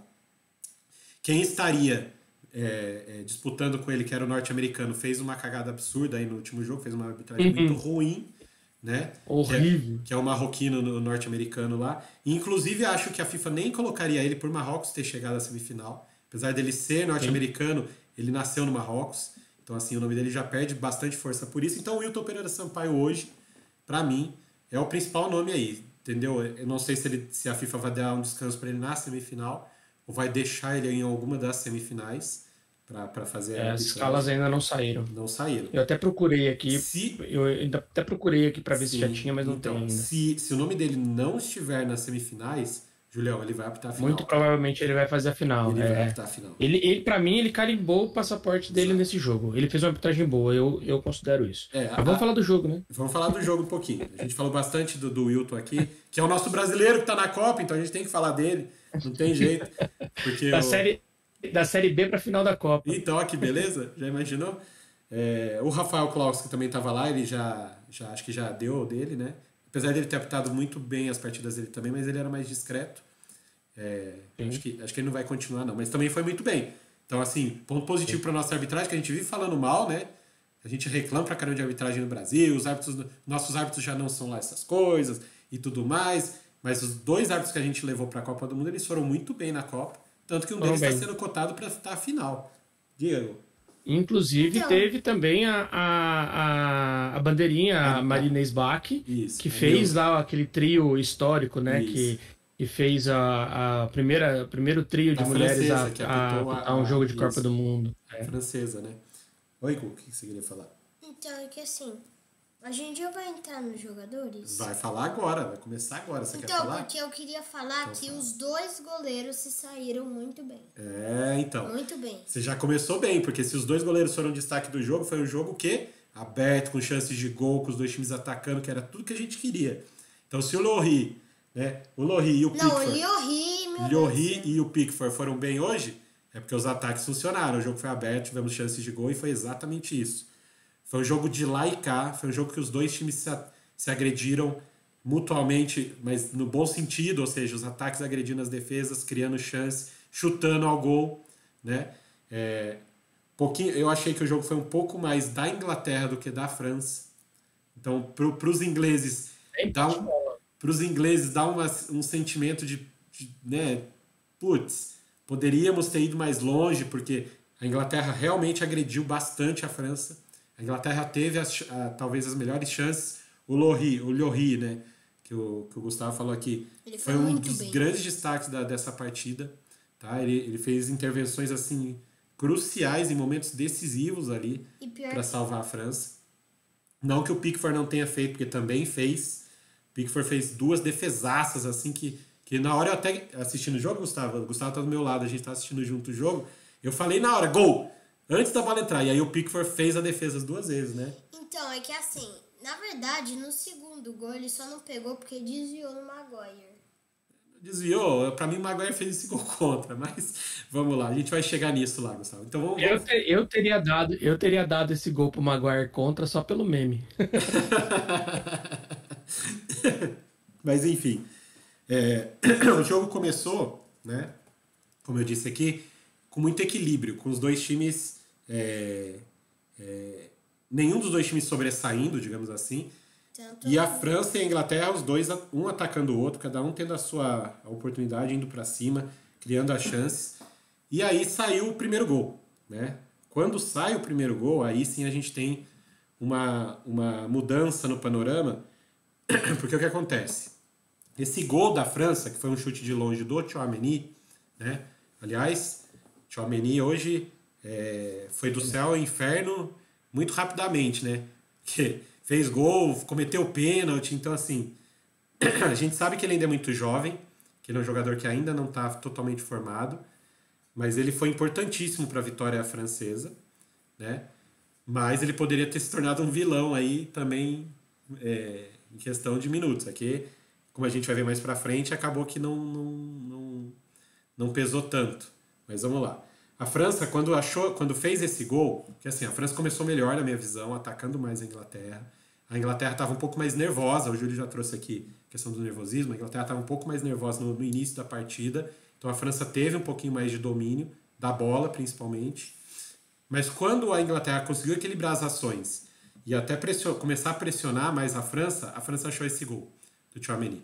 Um chute de fora da área, aliás, um chute muito bem encaixado dele, né? A bola saiu direitinho, passou por baixo da perna do zagueiro Stone, se eu não me engano, que estava nessa jogada, e foi saindo do Pickford, né? Aquela bola que vai do meio para fora. O Pickford se esticou, tentou chegar, mas a bola entrou. Um chutaço do Tchouaméni, 1-0. Né? E 1-0, quando saiu 1-0, que eu disse que foi um gol achado, porque nesse momento a Inglaterra estava dominando as ações já. A Inglaterra estava atacando a França, a Inglaterra estava criando as jogadas, e isso se intensificou mais. E por onde que a Inglaterra estava achando os melhores caminhos, né? Pelo lado direito do ataque. O Saka fez uma partidaça hoje e expôs para mim uma deficiência desse time francês, que é a marcação pelo lado esquerdo. O Theo Hernandes, ele é um excelente lateral ofensivamente falando. Na marcação, ele deixa um pouquinho a desejar, diferente do irmão dele, o Lucas Hernandes. Mas, André, diga. Nessa aí, ele matou, o Southgate matou 2 coelhos com uma cajadada só. Ele botou o Saka para jogar no Theo Hernandes. Não só o Theo Hernandes é mau marcador, como ele tirou a principal via de bola para o Mbappé. Exato. O Mbappé tinha que vir muito no meio buscar essa bola. Ele matou 2 coelhos com uma cajadada só. Sim. Exatamente, cara. Então, foi assim...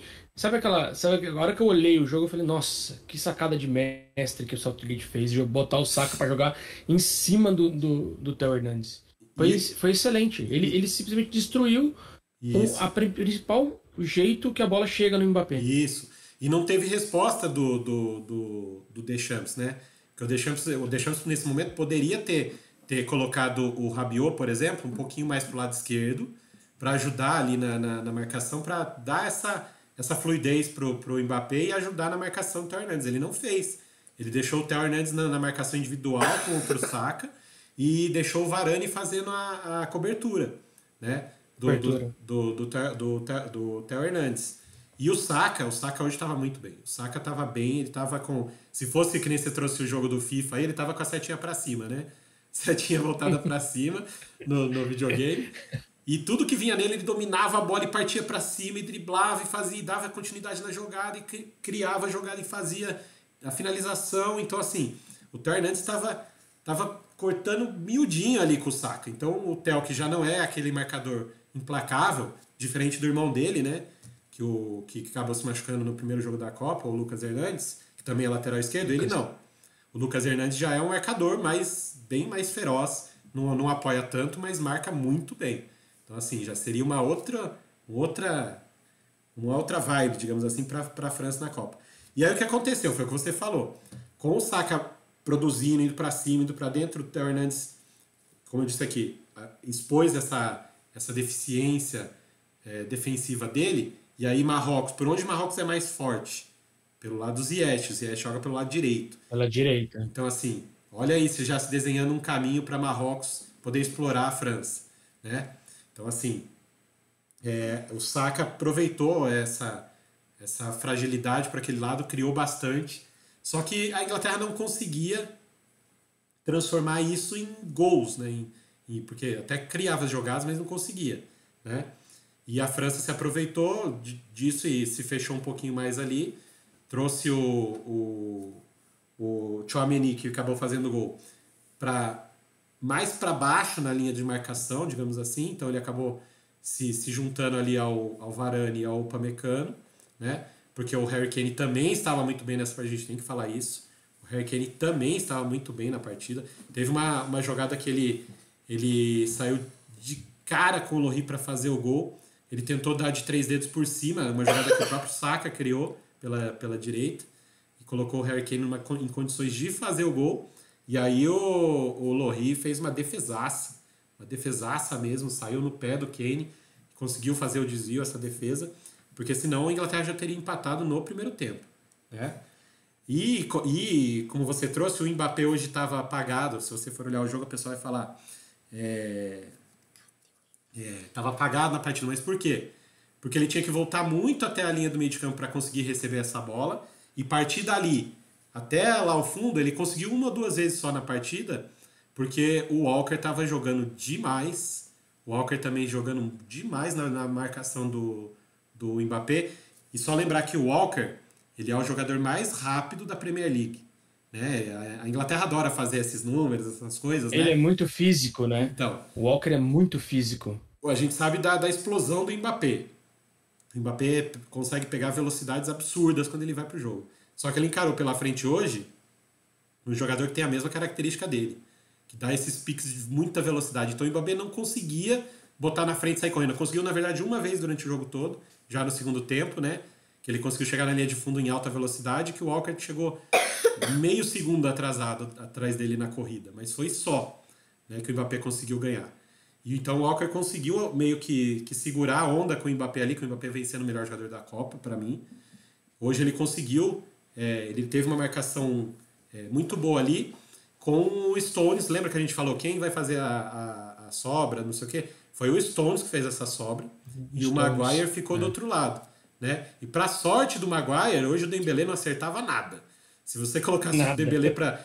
Dembélé, não tem ninguém te marcando, dá um toque ali, ó, tem um cone ali a 1 metro de você, toca no cone, ele ia errar o cone 10 vezes. Dá 10 bolas e ele ia errar o cone as 10 vezes. O Dembélé hoje não estava acertando nada. E ficou muito tempo na partida, né? O Coman demorou para entrar, né? Exato. Demorou para colocar o Coman. Muito tempo. E aí deu muita chance pro Dembélé. E aí o Maguire teve que se preocupar apenas com o Giroud. A gente sabe que o Giroud não é esse primor todo de técnica, então, né? Pro Maguire marcar só o Giroud sem o Dembélé chegando ali, facilitou a vidinha dele, né?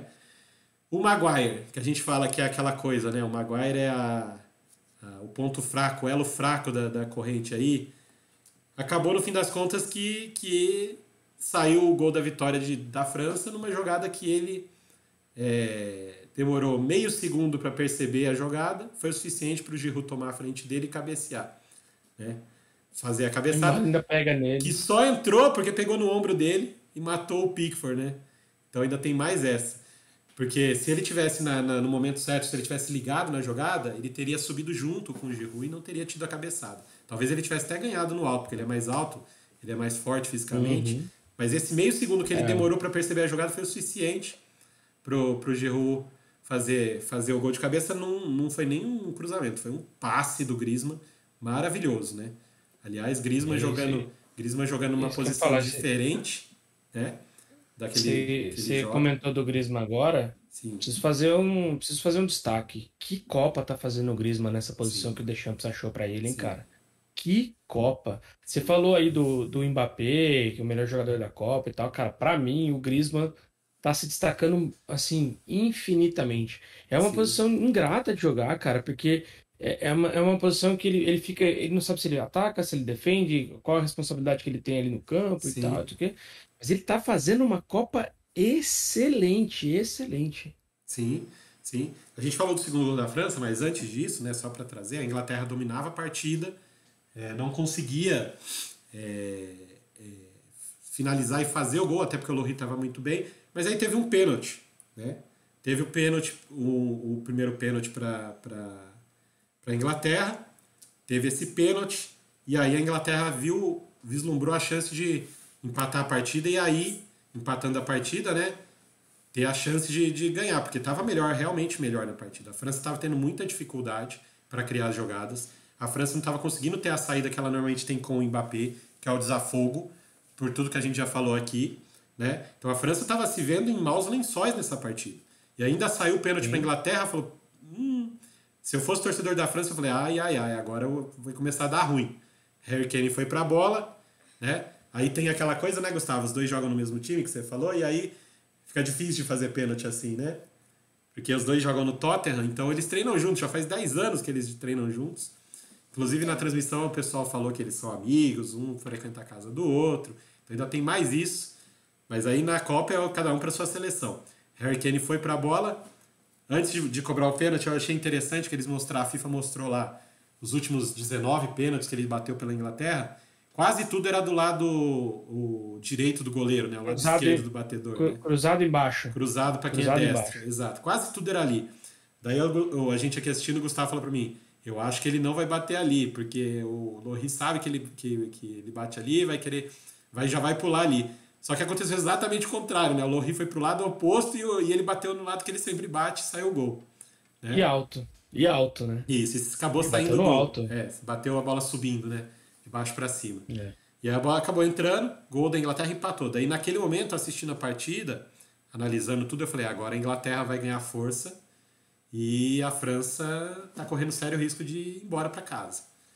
Era o que eu enxergava do jogo. E realmente aconteceu. A Inglaterra começou a criar as jogadas, começou a pressionar, começou a botar o Lohri para trabalhar, de verdade, né?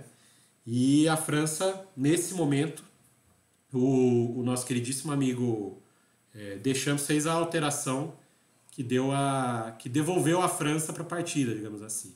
Ele tirou o Dembélé, né? Pôs o Coman, e aí a França começou a incomodar do outro lado, onde não estava acontecendo nada, né? E tanto que o Luke Shaw, que não é esse lateral, não é esse craque nem nada disso, o Luke Shaw estava aparecendo no ataque o tempo todo, porque o Dembélé estava errando tudo, então para que eu vou ficar aqui marcando o Dembélé? Deixa que ele corre atrás de mim aqui, né? Então, o Luke Shaw, que estava chegando no ataque o tempo todo, cruzando as bolas e tudo mais, ele teve que ficar um pouco mais, porque o Coman entrou por ali.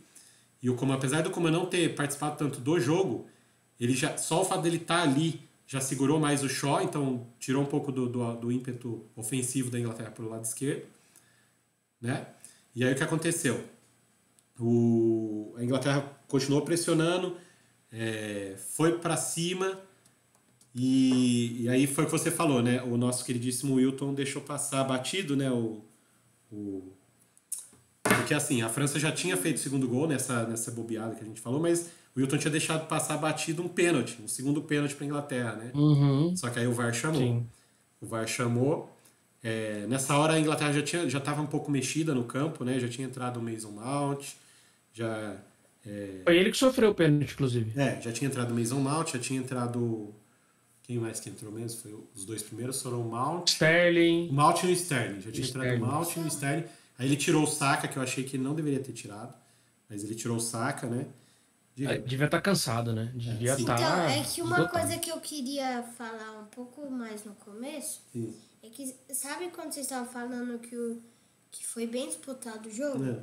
Teve uma vez lá que eu tava no meio do jogo, assim, apareceu a tabela de posse de bola. Tava 44-44 e aí em disputa tava 12. Exato, porque o jogo foi mesmo assim, né? O jogo foi equilibrado.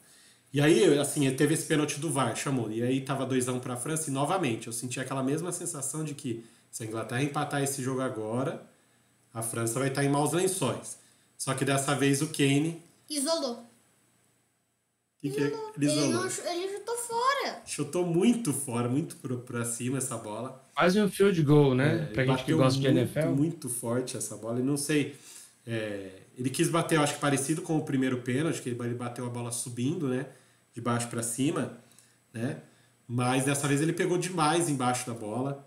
E dessa vez o Lohri foi pro canto certo, foi pro canto que ele normalmente bate mesmo. Só que o Kane acabou desperdiçando, né?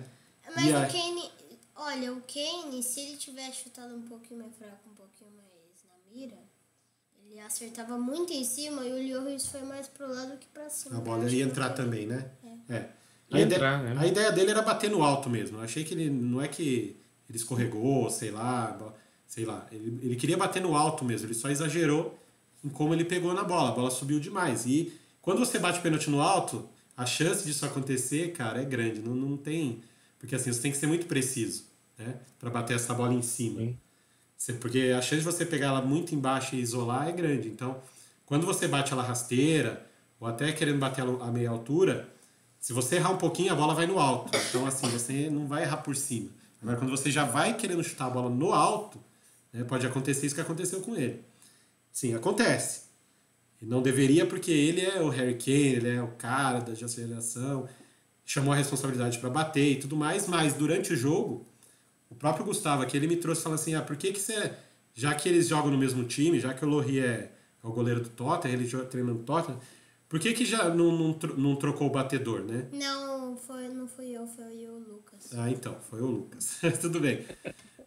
Foi o outro compadinho que falou. Daí ele falou assim, e tem algum sentido, porque assim, ele já bateu um, já fez, né? Eles jogam no mesmo time. Talvez seja difícil mesmo para os dois enfrentar essa situação do pênalti. Só que assim, dá para entender que o Harry Kane é o capitão, Gustavo. O Harry Kane é o capitão, ele é o líder desse time. Era um momento decisivo. Quem que ia chamar a responsabilidade? Exato, ali, né? ele não iria se furtar de bater esse pênalti, cara. E talvez quem tivesse talvez quem tivesse a personalidade de pegar a bola para bater ainda não estava em campo, que era o Rashford. O Rashford entrou depois. Porque o Rashford, sim, o Rashford tem essa personalidade, tanto que na falta, no último lance do jogo, ele pegou a bola e falou, quem vai bater sou eu. Entendeu? Ele tem essa personalidade. Quase fez, exato, bateu bem. Na hora, nossa senhora. Foi só acertar. Eu achei que... Eu falei, nossa, a bola vai ser gol. Nossa senhora, ele passou pertinho. Mas assim, ele teve a personalidade de pegar e bater. Então, se o Rashford tivesse no jogo naquela hora, Gustavo, talvez ele chegasse no Harry Kane e falasse, não, daqui deixa que eu bato, você já fez vocês estão do mesmo time, 10 anos que ele treina apenas com você, né? Talvez acontecesse isso. Mas não tinha ninguém, era o Harry Kane mesmo, ele era o capitão do time, ele é o liderança do time, e ele não se furtou, ele pegou a bola e falou, daqui que eu vou bater de novo. Entendeu? E tá certo, não, acontece, errou pênalti. Quantos jogadores craques a gente já viu errar pênalti em Copa do Mundo? Não tem, cara, acontece. Jogo. Zico errou, o Roberto Baggio errou, não tem. Neymar errou. Então, só uma. O Messi errou nessa Copa mesmo, o Messi bateu um pênalti que o Messi errou. Que o Chelsea defendeu. Então, cara, só vai errar quem bate. E só vai bater quem tem a personalidade para isso. Harry Kane foi lá, bateu, errou. Ok. Mesmo assim, a Inglaterra ainda continuou pressionando, né? Teve um baque da perda do pênalti, onde a França aproveitou um pouquinho e quase fez o segundo gol, que foi quando o Pickford fez 2 grandes defesas, num chute do Rabiot e depois numa cabeçada. Terceiro, né? Terceiro gol. Quase que a França faz o terceiro, amplia, né? Porque a Inglaterra deu uma baixa anímica depois que perdeu o pênalti, mas depois, logo em seguida, já voltou às ações ofensivas novamente, já começou a pressionar a França novamente. Teve chance para fazer o... Teve uma bola que o Lloris saiu em falso, que deu sorte que a bola voltou para ele, na mão dele, que a Inglaterra teve uma chance clara ali, porque o Lloris foi sair para a bola, escorregou, caiu de bumbum no chão, mas a bola rebateu e voltou na mão dele. Ou seja, até nisso ele deu sorte, né? Goleiro bom tem sorte. Também teve um escanteio lá da Inglaterra que, assim, ele cruzou e a bola ficou parada na Isso área. no primeiro ninguém tempo, chutou, né? Ninguém chutou. No primeiro tempo. A bola ficou parada dentro da pequena área pipocando, ninguém chegou. Mas assim, acontece. A Inglaterra fez um jogo mesmo. Se você falar assim, a justiça. Se existisse a justiça no futebol, a Inglaterra teria passado hoje. Mas não existe, né? Não existe. Não. Ó, o Gustavo trouxe aqui para mim. França... Diga, pode falar. E a França é um time que você não pode errar, né? Contra a França. Sim. E outra, o Gustavo chamou minha atenção aqui para o chat. O Anderson trouxe aqui que aquela falta que o Rashford bateu, né? Foi falta em cima do Maguire. A gente falando do Maguire aqui. Exatamente. O Maguire que sofreu essa falta. Ainda é verdade, ainda teve essa. Que a gente fala que o Maguire é o elo fraco e ele comete realmente ele faz um monte de bobagem. Mas nessa Copa, acho que ele é ruim mesmo. Então, nessa Copa eu acho que ele não fez, ele não comprometeu tanto. Mas o gol acabou saindo em cima dele, né? Então não dá pra falar... Quando eu falo da Argentina, que tem Otamendi, que tem Romero, é a mesma coisa. Se pressionar essa zaga argentina, uma hora eles vão acabar entregando. Não adianta. Então, quando eu falo, o Pedro fica bravo comigo, nosso compadre Pedro Rissa fica bravo comigo quando eu falo isso. Mas é notório, cara. A Argentina tem um ponto fraco muito grande. Muito, muito grande. E se, por exemplo, pegar numa bola, tá lá, um jogo 0x0, pegado, não sei o quê. Tem uma bola no Otamendi para disputar com o Giroud vai ganhar de cabeça e fazer o gol de 1x0, cara. Esse que ele não consegue entender. Tem o Messi, mas se o jogo tiver enroscado, tiver um 0x0, vão cruzar uma bola pra área, ou vão fazer uma tabelinha ali no miolo da zaga da Argentina, vai sair o gol do adversário, cara. Por isso que eu falo que a Argentina não tá pronta, não é um time confiável para ganhar. Pode ganhar? Pode. Qualquer um dos 4 que chegou aí pode ganhar. Qualquer um dos 4 que chegou pode ganhar. Mas aí todos eles têm seu ponto fraco. Todos têm. É difícil você cravar assim, né? Exato. Tem. E a Inglaterra tinha o Maguire, infelizmente. Meio segundo que ele demorou para perceber a jogada, gol do Giroud 2x1, gol de cabeça. e foi o suficiente para a França ganhar, mesmo não fazendo o jogo, o melhor jogo que a França já fez, não jogando o melhor futebol que a França pode jogar, a França conseguiu a vitória por 2-1. É aquela coisa, tem dia que as coisas não dão certo. Foi mais ou menos a França hoje, mas tem que ganhar. Principalmente em Copa do Mundo, né, Júlio? É detalhe, e a França é um time que você tem que fazer um jogo praticamente perfeito, né? Alguns jogadores da Inglaterra fizeram esse jogo, né? Você viu o Kyle Walker, o Saka, o Kane, até o Phil Foden jogou muito bem, o Bellingham, eu achei que faltou um pouquinho dele.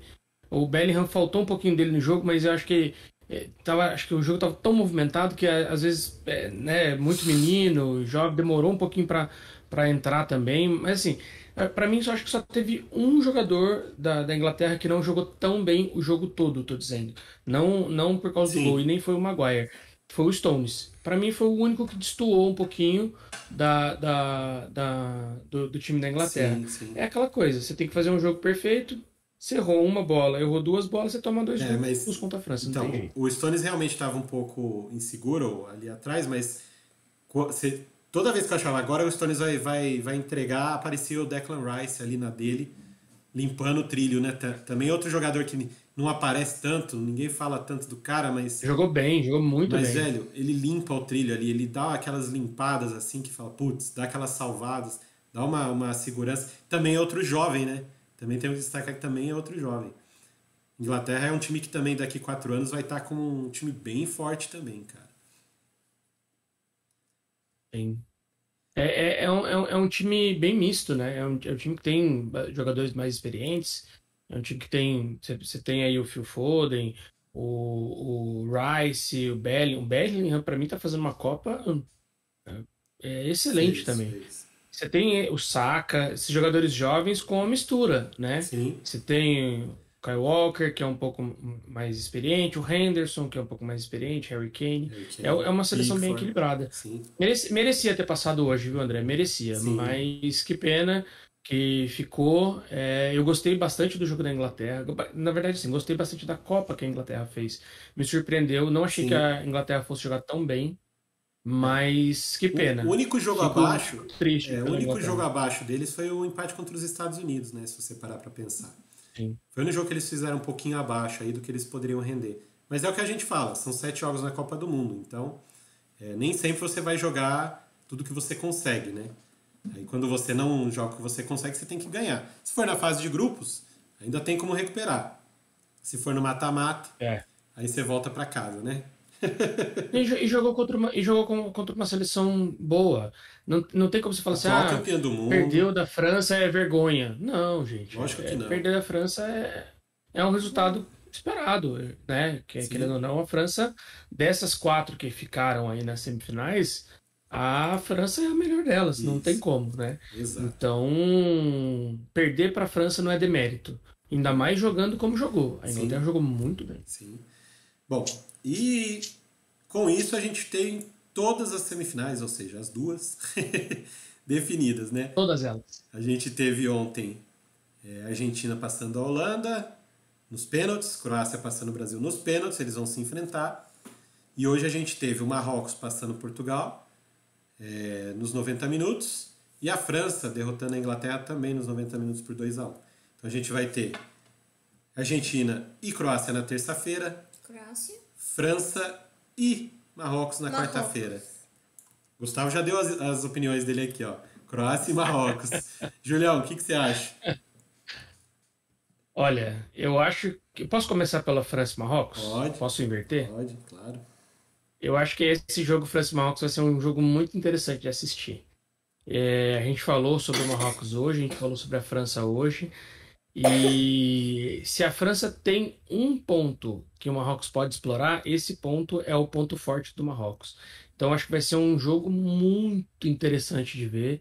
E eu estou muito curioso para ver como que o Marrocos vai se armar do lado direito para marcar o Mbappé. Eu não sei se ele vai deixar o Hakimi fazendo isso sozinho, viu?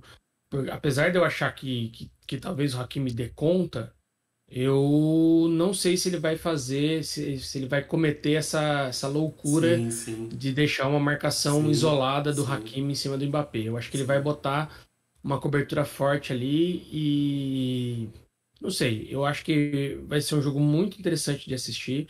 Para mim, eu acho que passa a França pelo melhor elenco, Sim, sim. pelo refino técnico, mas eu acho que o Marrocos tem chance de fazer um jogo muito duro e fazer a França dar uma Sim, sofrida lógico, boa. com certeza. E, Então, e Croácia e Argentina. Ou Argentina e Croácia. então, Croácia e Argentina. pra Você quer mim, falar, Gu? olha, Manda então, ver. pra mim, a Argentina só não vai ganhar da Croácia. Marrocos e França. Agora. Não era a Argentina. Então fala, Argentina e Croácia. Ah. É que assim, a Argentina só não vai ganhar da Croácia porque a Croácia tem um meio de campo bom. Aí já dá pra roubar muita bola. E também porque o goleiro dele está voando. Pode ser, ele vai ser bem exigido de novo. Isso você tem razão. E Marrocos e França? Marrocos e França, Marrocos porque tá sendo zebra da Copa, Vai continuar zebrando aí. vai continuar zebrando porque eu quero que Marrocos... Então, Julião, Argentina e Croácia. Aí é torcedor. Sim. Bom, eu acho que assim, a Argentina e Croácia vai ser um jogo mais enroscado. Eu acho que vai ser um jogo parecido com o que foi Brasil e Croácia. A Croácia acho que vai conseguir fazer com a Argentina o que ela fez com o Brasil. Fazer a Argentina jogar ao modo dela. Ponto positivo para a Argentina. Eu acho que ter um jogador como o Messi no elenco facilita as coisas. Eu acho que se tem um cara na Argentina que pode fazer o espaço aparecer, é o Messi. E a gente viu no último jogo, por exemplo, ele achando o Molina no passe. É um cara que consegue achar o espaço muitas vezes onde esse espaço não se mostra. Então a Argentina tem um cara diferenciado. Mas eu acho que a Croácia pode endurecer esse jogo. Se eu tiver que fazer uma aposta de bolão, eu aposto num 0-0 parecido. E aí, pênalti, sendo aquela loucura que é, eu acho que a Croácia acaba passando nos pênaltis por causa do goleiro. Isso aí. Da minha parte, eu concordo com você. Acho que a Croácia vai conseguir fazer esse jogo que ela vem fazendo a Copa toda. Só que é um jogo que também ela não agride tanto, não consegue fazer tantas coisas. Vai empatar. E aí vamos para os pênaltis. E aí a Argentina vai dar tchau, a Croácia vai fazer a final de novo. No outro jogo entre França e Marrocos, Marrocos para mim está chegando no limite físico, né? De jogos intensos e tudo mais. E aí esse detalhezinho pode fazer a diferença nessa semifinal e a França pode, por ter muito mais qualidade, conseguir aí fazer um gol, mas eu não vejo placares elásticos, não vejo nada disso. Vejo aí 1-0, uma coisa bem mais enroscada e complicada por tudo que o Marrocos já mostrou. Tá? Só que a gente tem que lembrar também que, assim como a Tunísia, Marrocos ficou um tempão sob domínio francês, né? Então isso também pode ser usado como combustível, isso pode ser usado, vai ser usado com certeza como combustível aí para os jogadores marroquinos. E a França, se não tomar cuidado, se não tomar as devidas atenções, porque às vezes acha que eu vou jogar contra um time que é retranqueiro, vou me lançar. Se ela se lançar demais, Marrocos pode achar um gol. E Marrocos achando um gol, filho, depois fazer um gol no time marroquino vai ser difícil entrar. Muito difícil. Como já foi provado aqui. André, eu acho que é o seguinte, nesse momento, agora, lá no Catar, o Regrag está assistindo o videotape do jogo França e Inglaterra. Sim, com certeza. E ele vai assistir umas 15 vezes esse tape. Ou mais. Ou mais. E assim, e aí só uma curiosidade, né? A gente já falou aqui que Marrocos é a primeira seleção africana que chegou na semifinal, que já é histórico e tudo mais. A Copa está sendo disputada num país árabe. Marrocos é um país de maioria árabe. Então, assim, ainda tem mais essa, né? A torcida do Marrocos está espetacular, né? Além disso, toda a região ali vai torcer para o Marrocos de tudo quanto é forma, de tudo quanto é jeito. Assim, a França, além de tudo... a França, além de tudo, vai jogar com o estádio provavelmente inteirinho contra ela. Eu tenho mais essa, né? Mas, assim, eu ainda acredito numa final Croácia e França reeditando a final de 2018, né? Mas vamos aguardar, gente. Vamos ver. Eu acho que vai ser a primeira vez que isso acontece na Copa. O quê? Duas finais iguais. Duas finais iguais, né? Eu acho que vai ser a primeira vez que isso acontece na Copa. Deixa eu tentar... Eu vou pesquisar para trazer no próximo. Vou tentar puxar rapidinho na memória, mas eu acho que é isso mesmo, Julião. Quer ver? Porque a gente teve... Não, a gente teve já 90, 86 e 90, Alemanha e Argentina. 86 e 90, Alemanha... tá. Alemanha e Argentina fizeram. 86 e 90 fizeram a final, as duas vezes. Com vitória argentina em 86, com vitória alemã em 90. Então, se a gente for seguir isso, a Croácia vai ser campeão do mundo, é isso mesmo? Será? Se for seguir essa linha, segunda final seguida, só inverte o campeão. Será? Aí será algo surreal também, nossa senhora, hein? Meu Deus. Mas então, gente, vamos aguardar. Terça-feira começam as semifinais, então a gente vai ter aí mais 3 diazinhos de folga com podcast, de folga de tudo aí pra gente poder descansar, dormir. Pra eu colocar meus jogos em dia, que tá tudo gravado aqui. Tem um monte de jogo que eu não vi inteiro ainda, só vi VT, compacto, então preciso assistir os jogos inteiros porque faz parte do meu trabalho. Eu amo muito esse esporte e Copa do Mundo é o ápice, então eu preciso assistir tudo. Julião, cara, obrigado por estar aqui comigo hoje. Eu sei que os nossos compadre Pedro tem um compromisso aí social, importante que tem que ir. O compadre Eduardo hoje passou o dia inteiro numa confraternização, não deve ter condições para estar falando com a gente aqui, eu conheço bem. Quem acompanha condições a gente, etílicas. Então, quem acompanha a gente aqui sabe que a gente é chegadinho um pouco na nossa cervejinha, né? No nosso álcool, então, né? Ele deve estar lá em situação complicada para poder estar ao vivo. Então, ainda bem que a gente tem... Deplorável. Ainda bem que a gente tem aqui nosso parceirão para fazer comigo. Júlio, brigadão, cara. Boa noite para você. Prazer. É nóis. Prazer. Tamo junto. Sempre que precisar, tamo aí. Valeu. Acho que eu vou ficar com vocês aí até o final da Copa. Com certeza. Mandar um abraço pro Anderson aí do chat, o pessoal que tá no chat da Twitch, o pessoal do YouTube. Segue lá o Copa Stats, galera. Tem estatística da Copa lá. Exato. Tem estatística de todos os jogos. A gente faz uma ficha completa lá no Instagram, @CopaStats. Muito bom, muito completo mesmo. Sigam lá. E sigam também @compadcast lá no Instagram também. Gustavo, valeu, cara. Boa noite. Obrigada. Obrigadão por você estar aqui com a gente. Dá tchau aí pra galera, cara. Tchau, pessoal. Isso aí. Agradecer a todo mundo que está aí no YouTube, né? Não esqueçam, não saiam daqui sem deixar o like, sem se inscrever no canal, sem ativar o sininho, né? É muito importante pra gente. E compartilhem o vídeo, compartilhem com todos que vocês puderem, com todos que vocês quiserem e puderem compartilhar, que a gente vai agradecer muito isso, porque a gente precisa aumentar a nossa base aí. A gente vai conseguir, a gente vai chegar lá. Como vocês viram, o nosso debate é sempre muito proveitoso, sempre de altíssima qualidade, alto nível. Então, para a gente continuar fazendo isso, sigam a gente, compartilhem aí o nosso vídeo. Da minha parte, eu agradeço todo mundo novamente, agradeço de novo o Júlio, boa noite Gustavo, boa noite Júlio, e eu fui!